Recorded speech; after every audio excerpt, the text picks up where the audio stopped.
ye tudde ku Kyagulanyi wabaddewo the big announcement mu kibuga Kampala.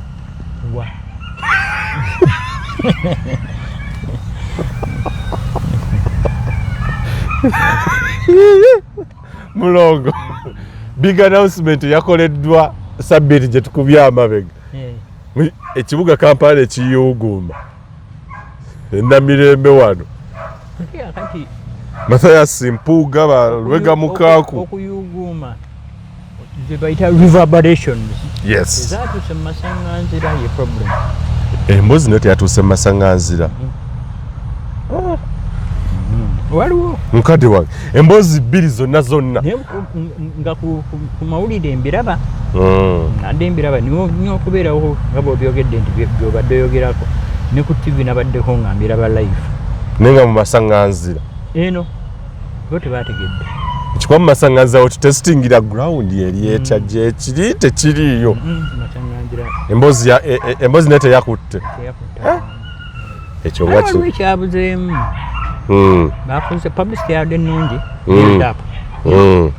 Build up ne balinda nga booga big announcement kati era kyobula nti neebuuzizza kikyoyogerako olwokubanga announcement yabadde ya Alliance. Alliance gye nalabyewo yabadde ya endagaano yawandiikibwa yabadde ya Alien Skin. Yes. Kakati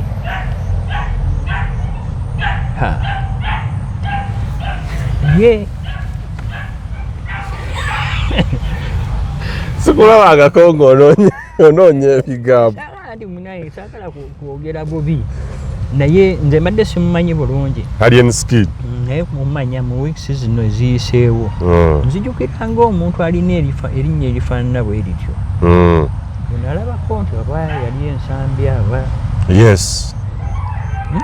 Abaana ennaku zino bagiyita gaali, yagenda n'eggaali ye oba ganga group baakubakuba askaari. Mukubi baamukuba mukubi bozi tuya tugivaako bayingira mu basawo abo ne babacyankalanya tutuleetera emitawaana. Kati abo wetwakoledde endagaano gye nalabye mu buwandiike era bangi babemulugunyako mu makubo eyo bakuba abantu oyinza okubayitawo ne bakuba balyanirule bayita mu makubo oba tolina kuyita oba obawayiriza bijja mu masaŋŋanzira engeri gye biri mu kooti biyinza okubeera subjudice naye nga bijja mu masaŋŋanzira eyo.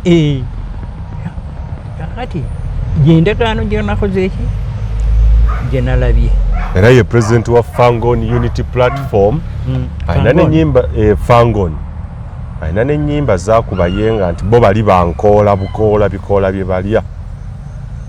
Tekisoboka olimba akuba YouTube toyinza kubanga bikoola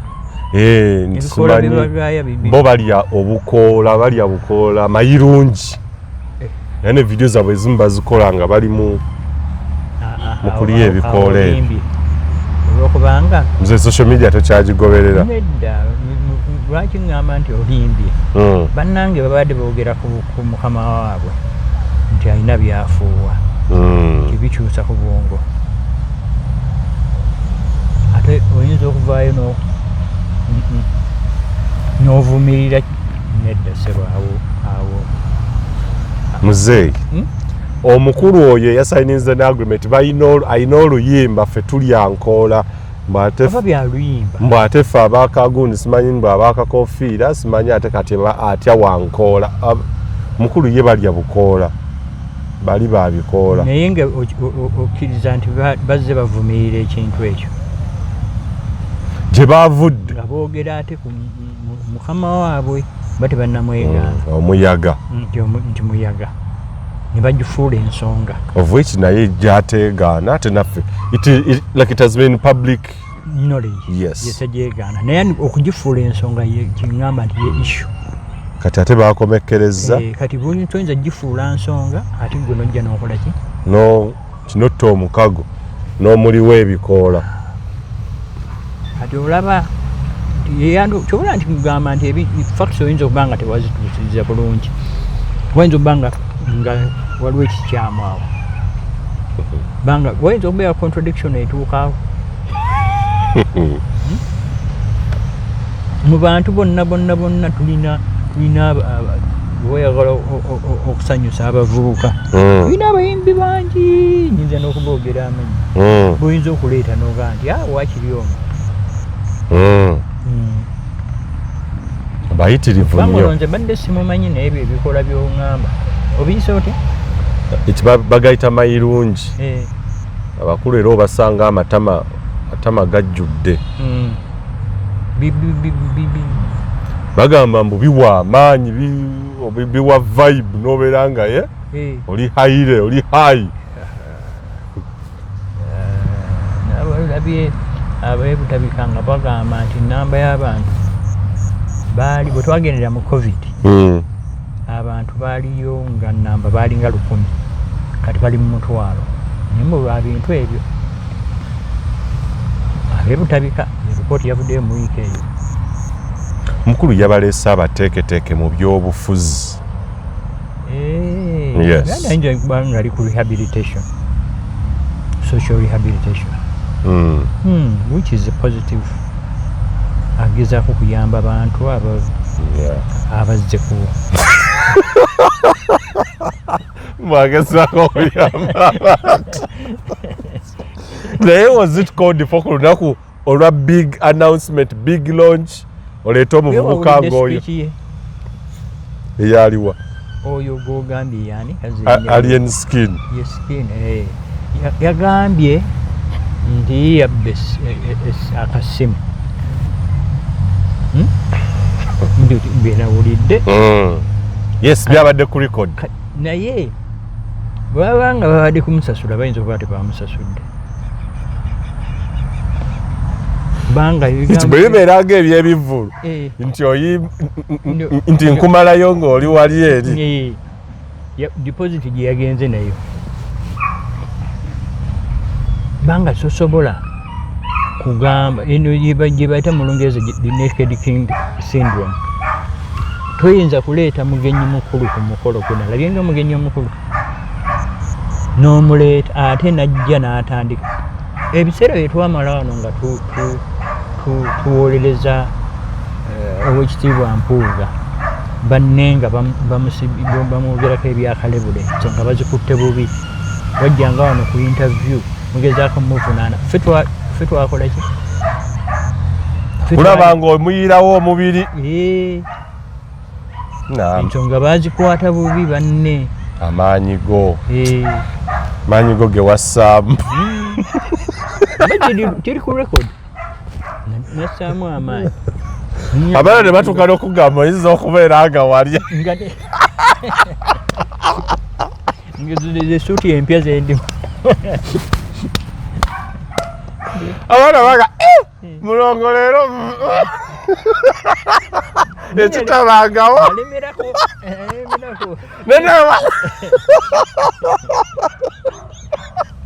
naye bannange obudde kikulo tv nte z'amatu mpuliriza oli agamba nze nabba akasimu birds of the Kingereza tegeeza n'okusoma yasoma nno ategeera kyeyaddayogerako nakitegeera ekikwata yakoze ensomi byaddayogera mukulu wange yabbayoko 5 mbu byosagadde kwogera so kakati birds of the feathers tuze comes in speech writing ekyo art of public speaking ekyo tuyita ki kati ebyo nigambye eri naked king syndrome oli omuleese for public relations ne mu ngeri bbiri nekibeera nga kiri negative mu ngeri eyo gyogambye gyendowooza nti omuwaayiriza nti ate balina bye bagaaya eyo teyandibadde nayo otegeera alina okugattako nakino nti kale bajadde bayinza okuba badde munaakali mu katemba omukolo ogw'olunaku olulamba ne gufiira mu seconds Mpuuga akyalinawo kaaliya wano alina wano abalonzi baffe balonda anything kankubuli ojjukira wano waliwo MP bali bakamulonda nabba akasimu nga bannange kati gwe kiki ekikwewuunyisa ekindaga nti kariya ye erimu ebibuuzo grand opening oba grand entry gye yalikolako e Masaka ate nno kati laba ekiyayita Thanksgiving yayingira e Masaka nga namungi w'omuntu akwatiridde ku makubo naye ng'omubala n'omanya nti bantu wali babaddewo 10 wali babaddewo 5 ng'awuubira ku bwana awo obuto ku makubo awo nga agenda e Masaka Thanksgiving ng'ali Lwakyengera abo ali Lukaya nange ebyo nga nabisuba saabe nentuula neninda siini eyo gundi eyokubiri opening eyokubiri big announcement nga the traffic is normal tuyitawo tewali naye omukolo gwabaddeko abantu bangi nga bangi bambadde ebifaananyi naye nga abantu babaddeki gwabadde ino bampeereza essimu naye mulongo tebakuyita bampita bakuba bampita saawa 4 ez'ekiro nga gwanca baweereza ku WhatsApp ate saawa neebase kitegeeza nti yakiraba saawa nga 3 that shows disorganization wow naye bampita credit for that though on short notice yes oh my god but this is the second time era omanyi okuyita omuntu ku big announcement remember nti first time era bakola awo omukolo I think same venue era bampita though it was longer notice naye nga kibagenda okukola tebakoze eki tebantemezaako kuolwo baalanga ate presidential candidate ojjukira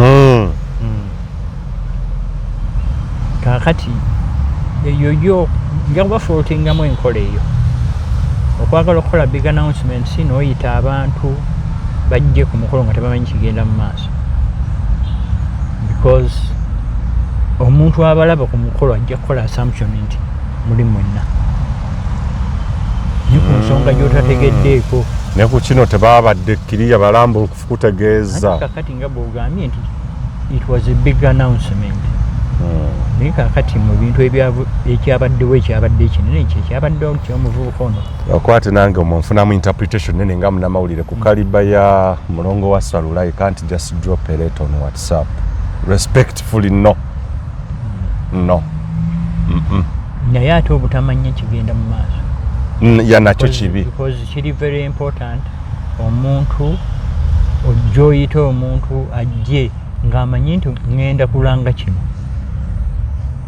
mulongo yo just oli mu Kampala wano mu kibuga wakati just omuntu okujja ewuwo naye luli bajja ogwasooka okay and they were clear okay lwakwate baali clear naye nga bajja bino byonna bikwoleka these loopholes remember and since the other meeting eyasooka ate because remember eri yali alliance nayo yali Holy Alliance kati eyo simanyi waweetuuse because omukago gutukuziddwa omutukuvu bandi ku YouTube nga ndaba wekitiibwa Kabuleta ng'agati ebyo sibitegeera mbw ate ne Lukyamuzi naye kakati nina akatabo ke bampa wano aka Holy Alliance mulimu groups 5 naye yali Holy Alliance Democratic Alliance yes kati kyeneebuuza era byebyo omuntu byeyakala okumanya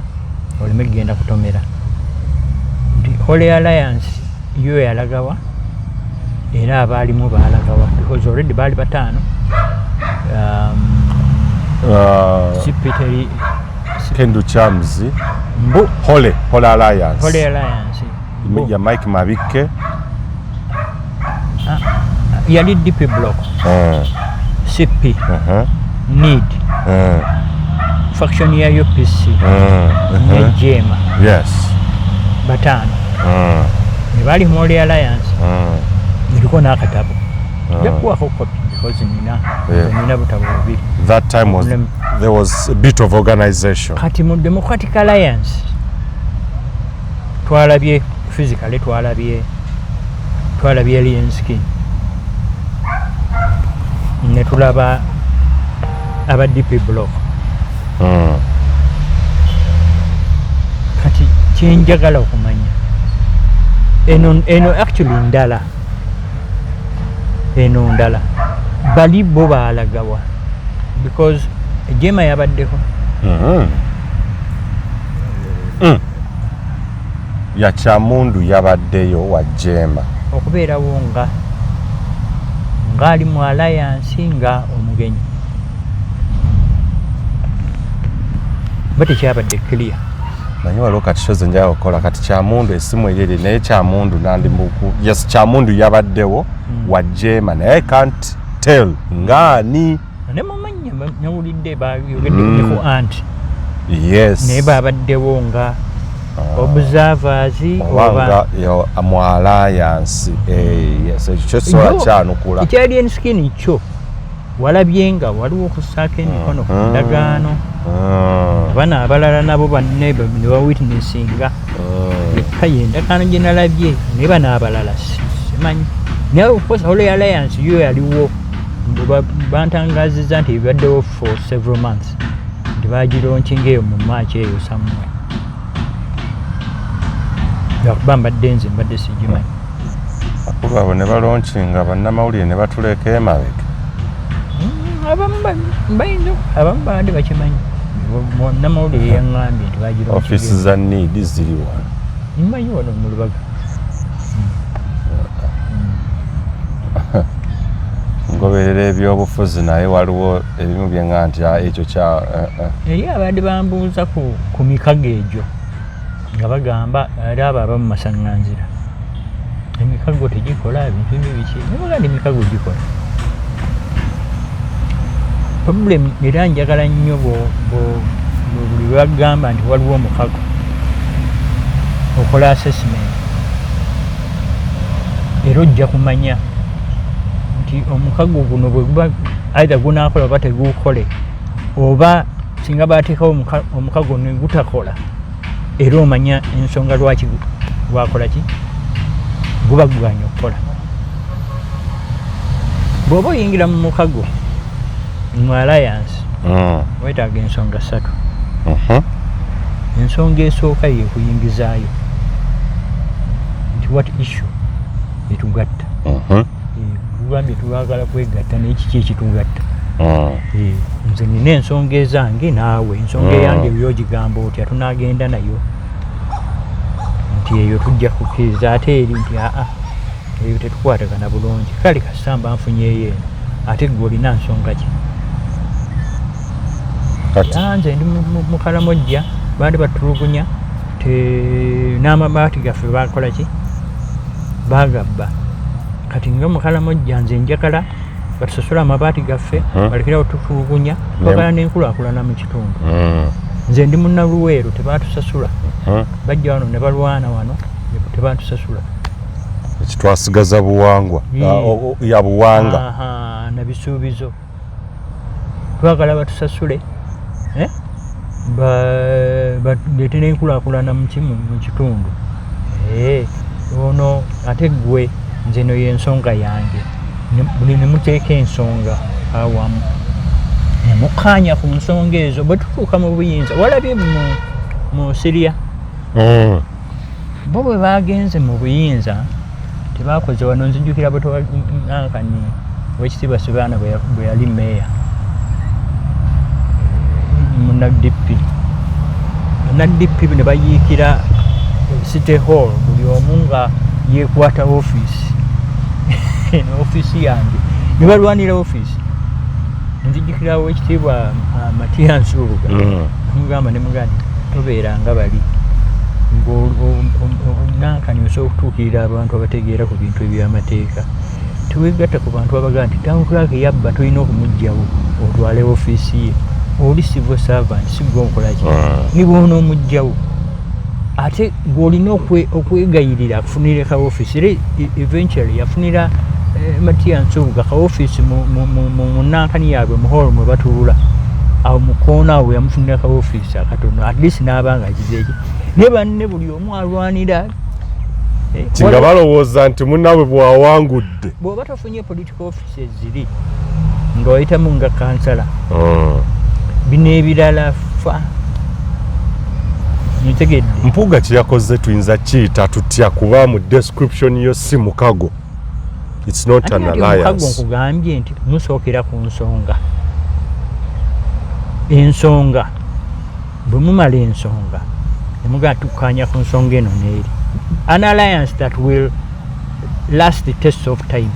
You can do any sort of alliance nyingi nnyo zonna kati njagala oziteeke ku minzaani gye ŋŋenda okukola ki okuwa bwe mumala okukanya ku nsonga mulyoka mugamba nti ensonga ezo tuzikanyizaako tuziteeke mu buwandiike badde nkuwa ekya Syria bayingidde mu Syria ne bakwata Damascus president n'adduka tebajjeewo gavumenti tebadduse kukwata kulwanira bifo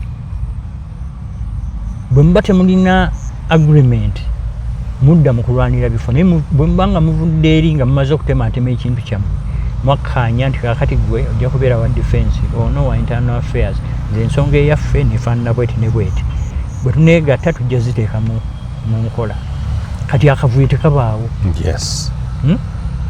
This is a classic example. Kiyinza weesiimye mattu oli wa mukisa okukira abalala omugugu gw'ebizibu by'ettaka gukutikuddwa Brand Property Services Limited ku lw'ettaka eritaliiko nkaayana ennyumba eziwedde okuzimbibwa wamu n'ez'okupangisa apartments ez'okupangisa wamu n'okugula mu mawanga ag'enjawulo okuli Uganda, Kenya, Bungereza, Dubai, America wamu ne Canada okuddaabiriza ennyumba oba ebizimbe byo property management n'abasaveya abakugu abataakufere twekwate ku nsonga zonna ezekuusa ku by'ettaka nga kw'otadde n'okugobera ku kyapa kyo kati pazo y'eby'ettaka ebadde kukaluubiriza egonjoddwa bw'okwataganye naffe tukubire ku noti 703 noti 79 oba noti 773 noti oba otusange ku MT House omwaliiro ogusooka room 5 ewazana ku Entebbe Road okuliraana ekizimbe kya Muguluma Empire tukyalireko ne ku website yaffe www.brandpro.co.ug. Brand Pro Property Services Limited tutuukiriza birooto. Uganda y'enkya. Abalungi abatuwuliriza era abatulaba olunaku olwaleero tukyaddeko ewa Sheikh Ashraf Dembe. Sebo nsanyusa okubalaba amannya agange nze Sheikh Ashraf Dembe akola ku bizibu by'enjawulo omuntu singa aba alina ebirwadde musomereddwa tumuwa amazzi ga lukuya nga bw'obadde ogalaba tugenda abantu ku kyoto ne twokya emizimu emibi egibabaamu n'okulomba edduwa abantu singa abeera ng'ali wano atuuse sobola okumulombera edduwa ne waba atatuuse nga mpadde amannya ge naye ng'ali wala naneetaase enamba yange yeno eri 0707363711 namwe banyinaffe abali ebweru oyagala okuba nti oyagala okulombera ku dduwa ng'olina ebizibu viza zibuze amaka gakolongotana sente zikola zimpita mu ngalo ojja kumpeereza ekifaananyi kyo n'amanyago ebyo byokka bijja kummala nja kukulombera edduwa ojja kutereera olunaku olusembayo mu mwezi mba n'edduwa eyawamu ffenna n'abalwadde bange abakadde n'abapya. Salaamu alaikum warahmatullahi wabarakatuh. Kaleta wego gye bagenda mu maaso okuba ne mu Syria bali bangi n'ekikulaga nti bagezezzaako okukola ekintu ekitegeevu otegeera to accommodate the different interests ekintu kireme kuyiika buyiisi kati ekiddako endagaano mugiteeka mu buwandiike maze okukanya ku nsonga mugiteeka ekyokusatu ekiddako mugipublishinga. Lwaki? Erina okubeera public domain. Era ensonga ye eri very simple nti endagaano temukola yammwe mukola y'abantu. Yes. So bo balina kuba n'ensonga ezibaleese si zammwe z'abantu. Wali we mutandikira ki ekitugatta? Era abantu bwe batunula mu ndagaano ne bakola assessment ne bagamba nti yes endagaano tugirabye naye ensonga zaffe ziri luddawa ze zisooka mu maaso ngeno kuwa ensonga mziri mukaaga esatu zo zisoose zizukuti mukanyiza ku nsonga muziwandiise publish them. Yes. Kati then nekudda mu assessment. Kati fenga abantu babuli abamu masanganzira abataka nga bakubuuza ebyo byonna kati obiyiseemu tukulaba bulijjo oyingiza wano abantu ne mutuuza enkiiko ffe tufuniddewa ng'abataka. Ensonga eyaabwe yekola ki? Yesooka mu maaso. Bw'oba oyingiddemu ng'ekibiina mu nankane mu mukago, then ekiddako kyekibiina kugamba nti ekibiina ffe ng'ekibiina tufuniddewa. How do we advance our cause ng'ekibiina? Ba n'ekibiina nakyo kirina ki? Yes. Kina cause. Kirina ne survival yaakyo, advancement yaakyo. How do we? Kati ensonga esembayo gwe ng'omuntu gwe nti nze nfuniddewa. Yensonga ekola ki? Esembayo. Olina kujja mu order eyo nga bwe mbigambye. Kasita tebebeera mu order eyo n'obuukamu ng'omanya nti omukago ojja kukola ki? Bwetegereza emikago gyonna gye twogerako giteeke mu nankani mu straight jacket eyo olyoka otegeere lwaki gyayiika. Tina TJ, TDA, Fogis oba Gifosi guli awo bwe gutyo gyonna gibadde awo miyitirivu. Giteeke ku ki? Ku test eyo ne Holy Alliance. Holy Alliance. Yes, because oli we yagenze ku YouTube byeyogedde yabyogedde niye awadde ensonga ezo ensonga tetwazikkaanyaako osegedde ensonga singa mwakkaanya ku nsonga zandibadde muwandiike naye nga mwakkaanya ku nsonga si kubeera mu kintu kiri fluid. Kati ekintu kitandika okulabika ng'eki kiyinza okuba nga kikyaliyo naye ku outwardly kirabika ng'ekiyiika because of weaknesses ezo. So kiki kye mwakkaanyaako kye tutamanyi? So the big announcement was short of anything meaningful. Wadde point number 2 ey'endagaano yabaddewo between Oweekitiibwa Mpuuga ne Alien Skin. Naye kyabadde mu ndagaano tukimanyi. Naye ate so wabaddewo endagaano. Endagaano esooka okutegeeza Alliance. Simanyi because it is not published. Kyekiri kiragambye nti ekintu bwe kibeera published kati ffe twandibadde tuli mu masaŋŋanzira tukubaganya birowoozo. Ekintu kino kyetuyamba agenda mu maaso kigatta eggwanga. Mukadde wange mu ndagaano baakoze yakoze kati oli yakola endagaano ne Nubian Lee. That is a step forward. Avudde mu Buganda n'agendako wa Busoga ne Bunaayira. It is a step forward. Kati wano because simanyi Alien Skin Mulwana ye Mulwana abayimbira bamanyi ayinza okuba nga ava anywhere naye gyava at least wali represented. Kati Alliance eyo eri national in character. Ogezezaako okukola ekintu nga kiri national mu character. Yes. Kati assessment zino ne zitandika okukola ki? Okuvaayo. Because bw'ebeera national mu character n'omuntu ali mu kkoona eri agamba nti nange neerabamu. Otegedde? That's how you gain confidence.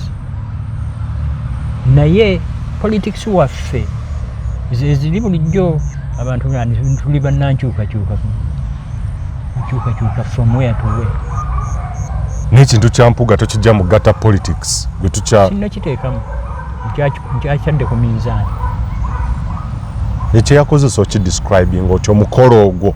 Anti tujjayo facets. Nze nkuwadde framework kati tukasukamu framework eyo kati ekyendagaano yo. Endagaano weeri between Mpuuga ne Alien Skin. But it wasn't published. Tetumanyi tewali amanyi. Teri published. we cannot evaluate it nga bwe ngambye is it national mu character mulimu issues ezikwata ku different organizations ne organizations ezirimu tumanyiiko omuntu omu tegeraganya oba eyinza okuba nga yabadde sub agreement we don't know because tekyavuddeyo bulungi but ebintu okuba nti bivuddeyo mu bulambulukufu you can now do this analysis ne framework gyenkuwadde oslotinga mu buslotinze then n'olyoka olaba nti oba ekintu kikwata oba teki tegeraganya. Nina source yampadde allegation nti n'abantu ababadde ku mukolo basombeddwa. One, ekyo kimu. Naye sini zino zikulaga ki Thanksgiving. Katusooka tukitwale nti olwo lugambo. Yes, anti ekyo vaga nti source ngamba allegation. Not only lugambo, nekyokubiri nti ate ekyo batera nnyo kivunaana mukama waffe nti asomba. Source eno eri munda mu bo bennyini nti abamu bavuddemu ku ngwe kimanya kabonera abamu nga ate kati nkola analysis kakati kulaga nti wabaddewo accusations okuva emabega nti mukama waffe akola ki asomba abantu kati omuntu oyo ayinza okuba nga yabadde mulabe naye nga twalabye abantu bangi nga bazze bambadde uniform bayinza okuba bakuŋŋaanidde awo ne babawa abantu abazze nange singa nagenze banimpadde ne bannange nabalabye bambadde suuti sikumbi langi yemu. Statement zino zikulaga kimulongo gwe ng'aludde mu byobufuzi mu political career ya Mathias Mpuuga ne allegations ezibaddewo abasinga baclaiminga he's a very musajja mugezi nnyo mu byobufuzi naki but statement ye Masaka abagamba nti mugezi nnyo mu byobufuzi bo bagezi nnyo mu byobufuzi ekyo kijja kubeera gwe to substantiate nti nti kugamba nti professor yasobola okuyisa ba students ebigezo naye tuyinza okuba nga wabijje wali mu masaŋŋanzira oba eri gye tunywera amalwa. Statement zino zikulaga kyokulaba nga abantu okwekumulula oba okubeera nga babeera emabega wa Mpuuga mu mwaka gumu ekintu kiganye tuli mwaka gumu 2024 events zino zonna eya Thanksgiving nti abantu amakubo Masaka bamwelukamiza that grand entry kuba ekintu ekyo kikulu nnyo nti President Museveni ayingidde lwaki tula ayingidde kinti namungi w'omuntu ne bakuwa drone shot ng'olabye abantu bayitirivu it's a statement naye kituli ku muntu aweereza mu Bwakabaka bwa Buganda yani speech zonna zibayogedde bastaginga nnyo babwega nnyo ku Buganda naye should we say nti abantu bamuzizze mu statement ebbiri Masaka ne wano mu Kampala bantu bamuzizze singa babadde Masaka saaliyo simanyi ky'abantu era neeyo allegation simanyi oba yaliyo nti oba abantu baali naye kimanyi nti ate okuba nga alina okunenga obutambi bo bwavira ddala mu bo bennyini ttiimu ya Mathias Mpuuga bantu baali bamuswaba ku makubo yes nti kyetwandise granite nti omusajja bamweukaminze reception ayingidde lukaya natural reaction yes the fact is nga munnamawulire tekyaliwo nze saakiraba naye ebifaananyi ebyafulumizibwanga omukulu awuubira amabanga ne tuyingira ne wano statement nze zendaba eziri visual oluguudo olwo lwandikutte n'okutuuka traffic okuwalirizibwa okulusiba olw'obungi bw'abantu olw'ennamirembe naye it was business as usual. Statement ezo zikulaga ki mulongo gwe natumye okuyita namutumye mu supermarket wali nakanga ku muzikiti kati byabaddewo because ye talina kyeyaŋŋambye nti kyeyalabye kati bwaba teyakugeyage nti tewali kyeyalabye nga yeyise mu kkubo ddala njola okumanya nti singa mukwata emisango abantu babadde bayitirivu enguudo awo wonna okwetoolola Namirembe traffic flow yabadde etaataaganyizibwa ekitaabaddewo the big announcement nange nja mubuuza ono ambuulire ekituufu banga nandisuubidde nti bwe yakomye okusooka teyaluddeyo naye singa yaluddeyo yandibadde nga ndimanyi afunye obuzibu nti traffic abadde mungi nduddeyo sijja kulimba tannabaako naye nja kumubuuza statement ezo zikwoleka ki zirina kye zitegeeza oba nze neegezwaza bwegezwaza kukola analysis zo ez'olugezigezi mu byobufuzi statement ezo zirina kye ziraga era nkulu nnyo okuziyimirirako nze natunuulidde analytically and try to be positive nanoonyeza political objective mu big announcement. Yes. First of all nze ku lwange saalabye big announcement. Okay. Waliwo mu kwogera kwe Kibambuga yayogedde tujja kwebuuza ku bantu. That was one positive sign. Consultations will be conducted. Not have been conducted, but will be conducted. So, but as far as a big announcement was concerned, sisobola kugamba nti I'm going to consult people. No, gwen consulting gwen naye endagaano nti bwembigatta nti nfuna a big announcement. Yadde nga n'ebyo yabyogerera ku Thanksgiving olw'eggulo nga bamaze okuva mu misa wali eri we baali walina rally gye baakuba era Alien Skin n'aperforminga. Yaliyo Alien Skin era yaperforminga ne kola olunaku ku Thanksgiving after wali we baali mu mass. Dizere ba mukago. Yes, katwala ndozadde ba officializing okufomulazinga naye ebigambo ebyoyogerako ne wali byaliyo kwebuuza ku bantu boyiseewo myezi emeka. Nabe obugono yaliwo ddi. Oh my god, tuli mu December. Myezi giyiseewo. Naye mukaaga tegunnawera. Guwezi. Mukaaga guwezi. Batuukubanga abantu bebeebuuzizzaako bandibaddewo ku mukolo. Ekiteezo ekyokwebuuzaako kuno tekyandizzeemu. Mbwenu nedda tekigana muntu kweyongera kwebuuza. Njakalako mu kukola analysis olina kwebuuza nti bo beyeebuuzizzaako bali luddawa. Because waliwo okwebuuzaako then okukwatagana mu issues okuba tezaadde published ndowooza bazoogerera eyo naye nga abo be basobodde okukwatagana nabo bembadde mbuuza ku mukolo nti bw'oba okola analysis apart from Alien Skin ne bannanga aba DP Blog ebyo bonna ekiri n'empuuga naye ndowooza tumubalira mu DP Blog oba naye yali munna DP lwakubanga yayogedde bubi n'atandika okugamba nti simu DP teriimu omuyini kati bw'obanga oyagala mu byobufuzi ng'oyagala abantu kukwegattako toba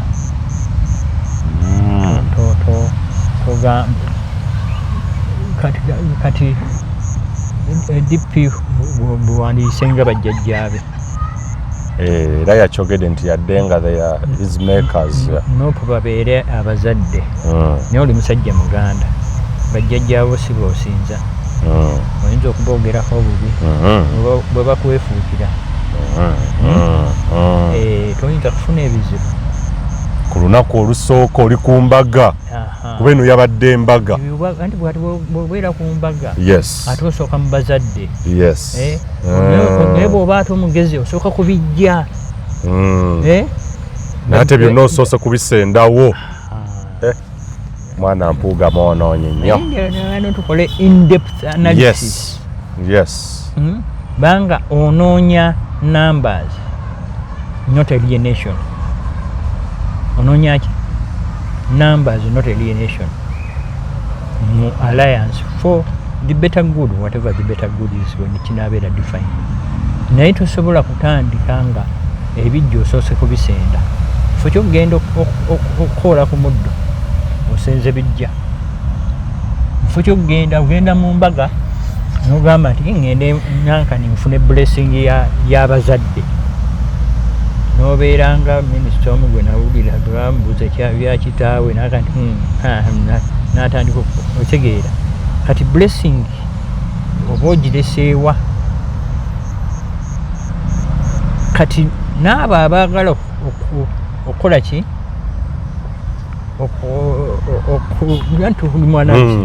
abandyagadde okubeera banno basooka kutunuulira mu mpisa ne bagamba nti yes muntu musajja mukulu ne bajjajjaabe abassaamu ekitiibwa ate abazadde for starters tonnagenda the other side omanyi mu byobufuzi tuli politics waffe mu Uganda ali muzeeyi akooye yes tuli bannankyukakyuka watandikira wakoma that's the biggest mistake neweerabira nti nabali bennyini boolaba nti bambadde yero bangi bakooye olina okugjamu abamu abasinga obungi banga okola ki obeetaaga right kati genda essirya wootegeerera gavumenti ekyuse bali bobadde olowooza nti bawagira oli bali buddawo ntegedde kati babadde naye naye nga balinda bukulembeze ate gwe obaggaliddeyo munda yes so toyogera ku yero bubi toyogera ku nopo bubi toyogera ku dipi bubi those three bekyabadde kuki era nafunye amasimu abantu nga beemulugunya bona ogenda ku ground nogamba otyo owa dipi nti wajjangu tuyegatte tukole alliance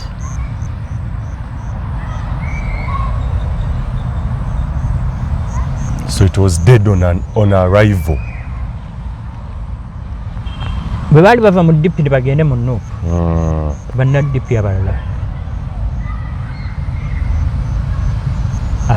abaava mu dipi bakyaliyo mu nuupu naye akyaliyo mu nuupu lwakuba saabalabyeko ku mukolo abadipi abalala ndoze traffic jam gyobadde ogamba ayinza okuba nga yabaganya okutuuka ate yabaddewo traffic teyabaddewo anti wavudde saidi ki n'abamu benjogera nabo okwine beti bakireke nambooze they are speaking ill of this so called alliance Medadi Lubega Segona they don't have good words bamuwanga kivumbi bwani bonna ebikonge ebyamanyi mu dipi abasibiddeyo kyogamba ne mukuba dipi ne nuupu because singa babadde baagala kudduka bave mu nuupu badde baddukira mu dipi ate yagikubye ate ne nuupu naye abagaliddeyo ozze kukola alliance naye ababiri dipi ne nuupu ate betuga nti bandibadde naawe bandibadde mabegawo abasookera ddala kati mu nnyanja y'ebyobufuzi gy'ogenda okuvubamu ogenda njagala kumanya ebyennyanja binaavaawa intention y'omukolo guno bw'otunuulira critical eriwa what was the intent behind that beyond razzmatazz kina tusobola okubuuza kiri objectives ensonga eyasoose mu nakuwadde checklist ya nsonga 6 point number 1 is political objectives tosobola kutunda kintu nga tokitunze yes so obuuza nti what was on sale did you see any objective did you see anything sellable that's the point did you see anything kiyinza okubeera mu ndagaano eri yabadde written but not published so we don't know awo these are the factors zenagambye factors ziri mmeka mukaaga remember point number 6 yeyaki tinze nfuniddewa zino 5 bwe baba nga tebaziraba abantu they tend to assume nti point namba 6 yokka because oyinza kukola kintu nga tekiriiko tekiriko objective. So that's why people tend to assume the point number mukaaga eri fulfilled.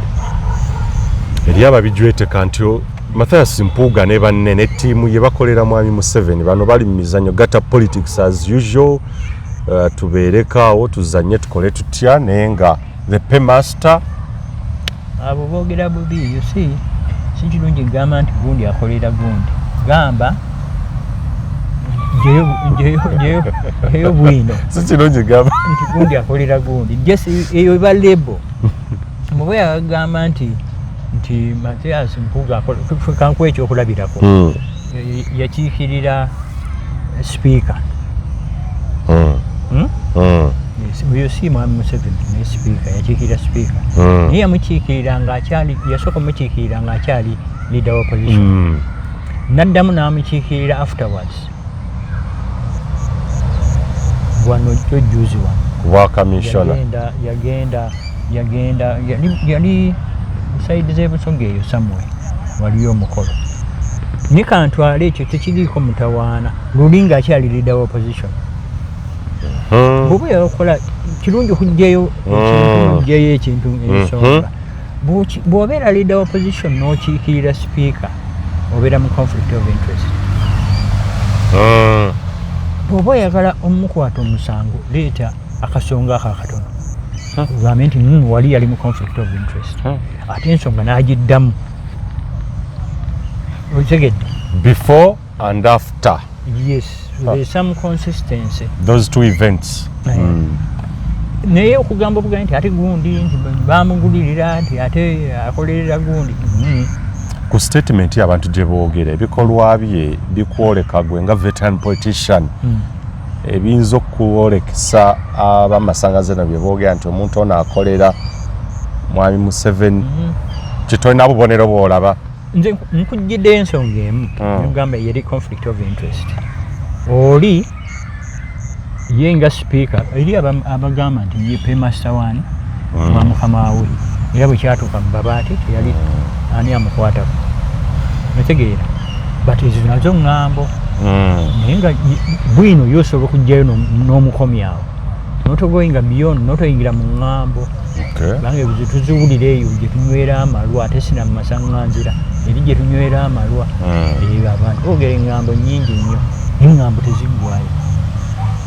Bwe bagamba nti abantu batambudde nabo nti ate biri abadde bagamba nti ki yogera ekintu ekibakwatako nti nyo ekyembalabyeko yagundi kakati esuuti y'empya ogiraba n'otandikira omusajja yaleese emmotoka empya abadde amaze emyaka 10 nga tavuga mmotoka ali ku UBP. Yogera ensonga eyo naye nga totegasseeko kali kavunaana ng'omuntu asogula emmotoka ye. Yo obukadde 2 nga ade talina mulimu. No, ogenda wali mu sports betting.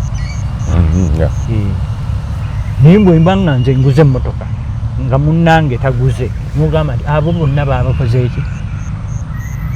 Tolina bubonero bwonna bw'olaba bulaga nti bano bazannyira Mwami Museveni byabufuzi. Nze ku lwange sikitwala bwentyo. Yes, of course waliwo enkyukakyuka z'olaba.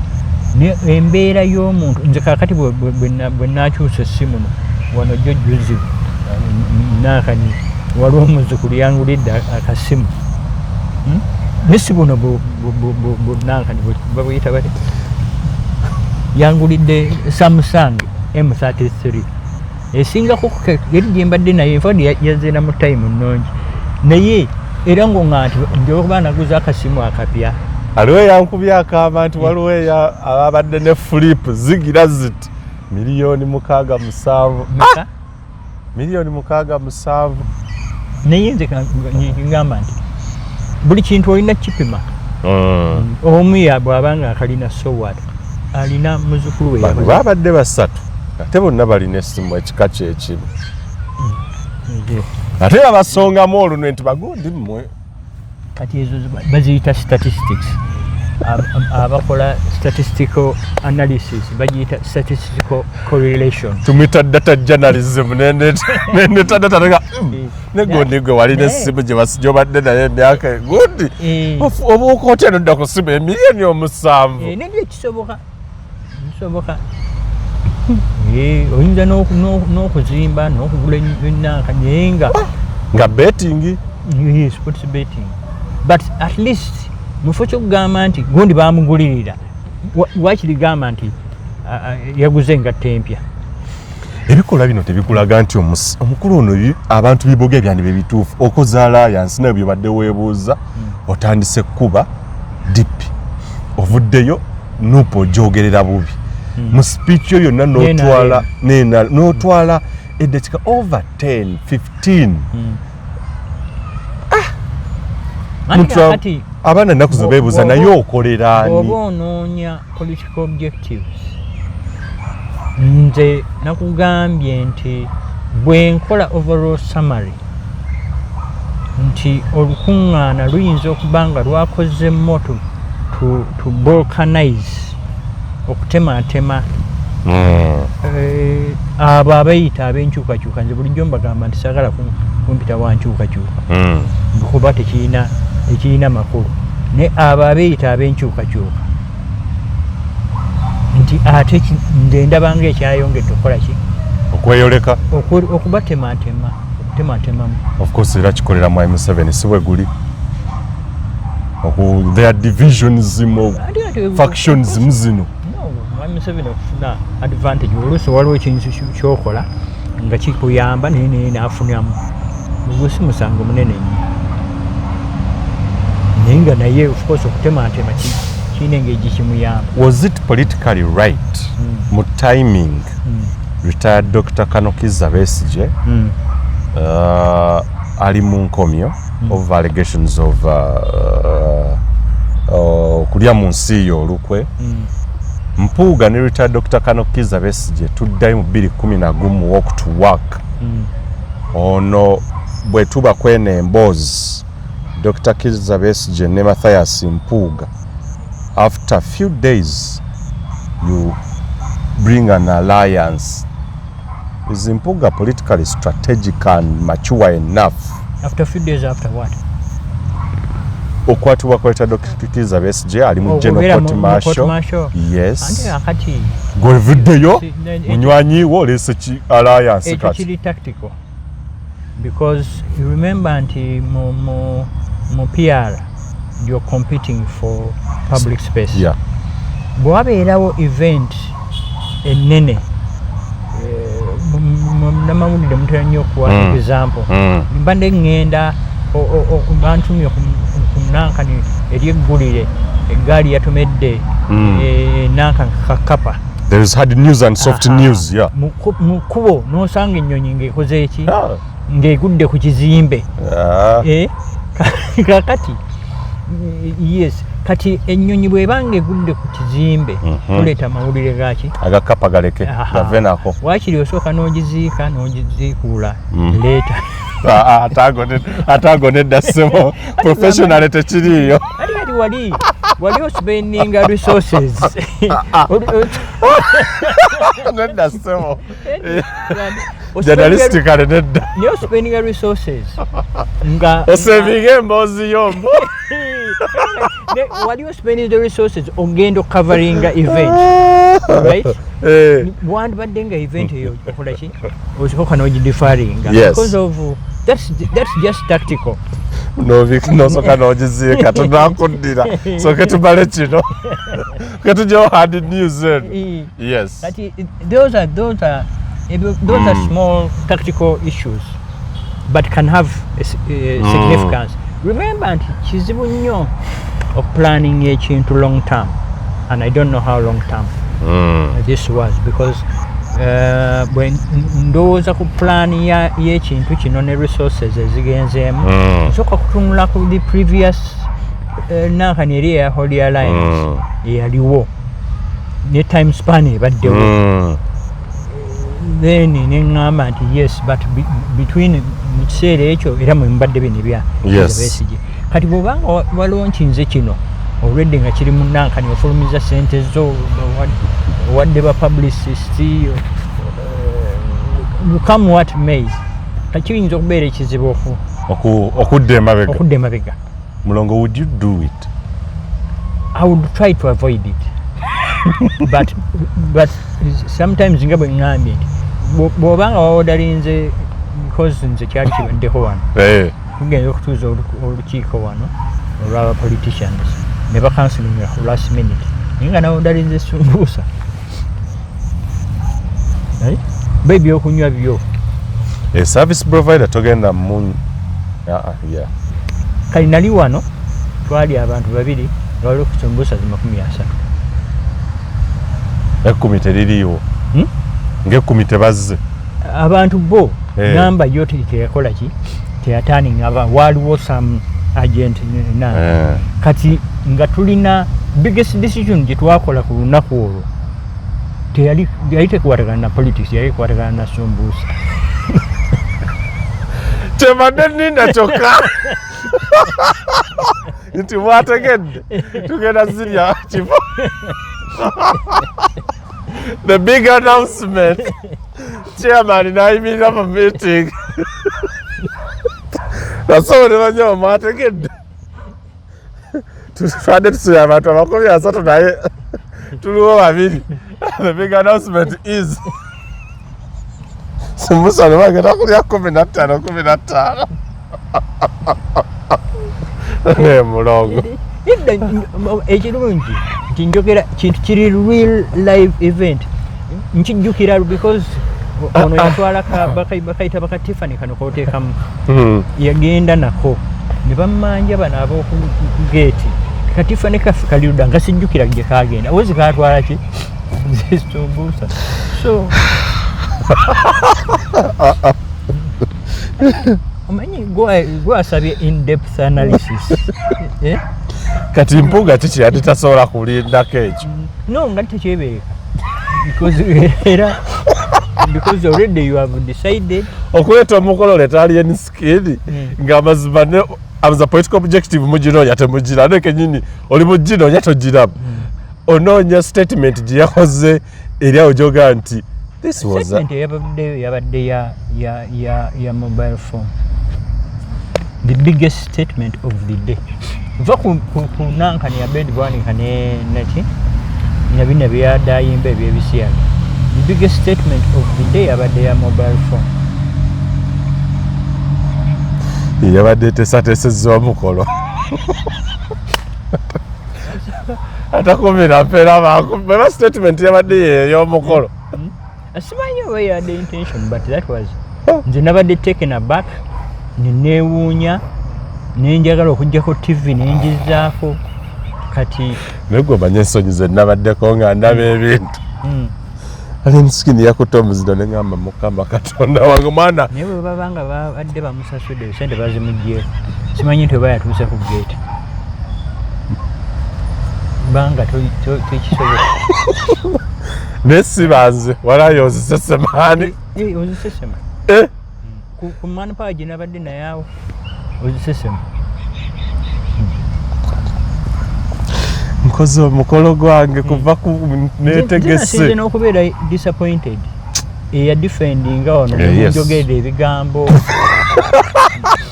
n'abaana mulongo bakukubako naye naawe oli mugumu n'osigala ng'otunula mu kamera kakati ndi clear ensonga bagikwata bubi abasinga okubeera hurt by onslaught gye bakola ku mpuuga baali bannuku naye ndaba nga mpuuga gwe kisinze okulya toyinza kugamba nti tekyamulya naye tekisinze kulya ye kyasinga kulya bo alwanye n'ekintu ekyo my friend tekisinze kulya remember eri organization nze njagala otunulira organization eyo okuva lwe bayingira mu lutalo olwo ne bwe batuuse kaakati nze ndaba nga bali mu disarray bali mu reverse gear kati bonna bali mu byaffe na tubifiirwe empuuga bifiirwe naffe tubifiirwe andi akati fiimu eyavuddeyo eyo yabadde the biggest attack teyabadde naye DP yabadde ya no kati ye fiimu eyavuddeyo nti tuli mu lutalo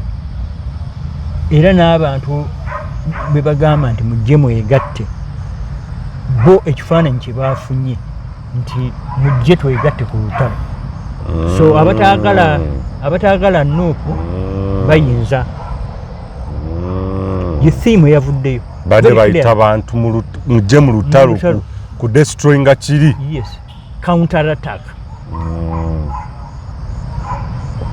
so mu byobufuzi kyobula nti message ye yabadde very clear very clear motive ya big announcement yabadde kukuŋŋaanya magye gabeegatteko olutalo balwolekeze ate nze kyenagambye nti kikyamu balina bavunaana naye ne ku saidi eno nina okwogera ekintu ekituufu wandibadde toggulawo olutalo come back to issues mulina mu bibiina tubeera ne disagreements yeah true right awabeera abantu abangi kizibu nnyo okubulawo disagreement zammwe temusitwala wali masaŋŋanzira kati wano bwe tunakubagana ebikonde nga tubitwala oli masaŋŋanzira era kikomawa naye kati wano okitadde mu front line tulina okugenda okukuba nekwogera ku kati neefuuka issue oli kati okugamba omuntu ng'alina akantu ke kafuuwa takeegaana we n'obeerawo tubayimbirira n'obeera ku n'okugamba nti yakavaako it's public knowledge so what is the issue now ku big announcement what is the so big about that there was nothing big about it ekyabaddemu big kyakugamba nti oli yabbayo ebitaano nze nabba akasimu that is the new announcement n'endagaano actually mukade nsijja kulimba nkola amawulire gano obadde natudde nga nnoonya eggulire kyenkola mu show nga it was a replica of the Thanksgiving nga ano nga batoononedde obudde ddatta olunaku lufudde nga nnindayo emboozi abali skin bwajja nga this is now the story this is the big announcement yanadde musanyufu nnyo nga wow I'm now prior to that yabadde anti-climax this is good news now babalanze waliwo ali mu kkubo era tugenda muteekerawo obutebe awo anticipation nga wow nadde nofuluma okugenda okulya ekyemisana nakiridde nga ebwe baleeta agenzo nga siraba mwenaggulire mpandiika nti emboozi sinoonya seconds zabadde seconds 6 it was unfortunate naye biyinza okuba biri byewagambye bino ebisimbi byewabi simanyi naye you never know mbanga ebintu ebyo ebintu ebyo bizibu n'empuga akyadda emikolo mugumu emikolo egyo ebiri gibadde gitegeeza kinene ogwa Thanksgiving ye Masaka gwasitula n'abataka bamu aba Buganda ne bagenda naye abaana ne babookya ne babakuba muli mu PR naye waliwo kye bayita nakyogeddeko aliya negative publicity oba eri naked king syndrome yes ebintu ebyo biri very dangerous era I pray for him biri very dangerous to expose yourself in any way negative after ng'omaze okuyita ki abataka bakuŋŋaanye bazze kulaba kabaka naye asanyuse avudde mu bbaafu yeerabidde okwambala gawuni okiraba kati ate teri yajja kumugambako nti waliwo ensobi it is sometimes too late event zino zina kyezitegeeza beyond 2026 maaso wetulaga zirina kyezitegeeza events like such events zino twogeddeko events ebbiri naye zombi both of them event ya abduction ya Besigye neyono do they anti kati ogiyisa abduction tulinda bujulizi buveeyo obukakasa abduction yes oyinza okuwayiriza gavumenti nga bali mu kazannyo kaabwe kati bwe babeera mu kazannyo ebeera abduction nga bali mu razzmatazz nga tumaliriza twolekerawa nga tubeesinze ku event says avudde n'emmundu wano n'ogenda e Kenya ng'olise ku kisaawe ky'ennyonyi Entebbe ng'ate era osobola okujja n'oyitawo era n'oyitawo n'emmundu lwaki simulinda wano oba ddala ddala ate ddala nga njagala muleetera ekizibu ne ŋŋamba Abannakenya nti wuuyo azze n'emmundu nze ne sibeera mu kugamba nti muwalana amenye mateeka ge ne muyiwayo mpolampola bwe ntyo olaba ekizibu kyaba afunye tubajjira kugamba ayita atya ku national airline ayitawo atya ku airport ate nze bwe ŋŋamba Abannakenya nti alina emmundu mugamba nti yayise ku airport bagamba bwe nti yalina emmundu ye gwe wategedde otya nga yayiseewo ku airport nga tewagirabye nti alina emmundu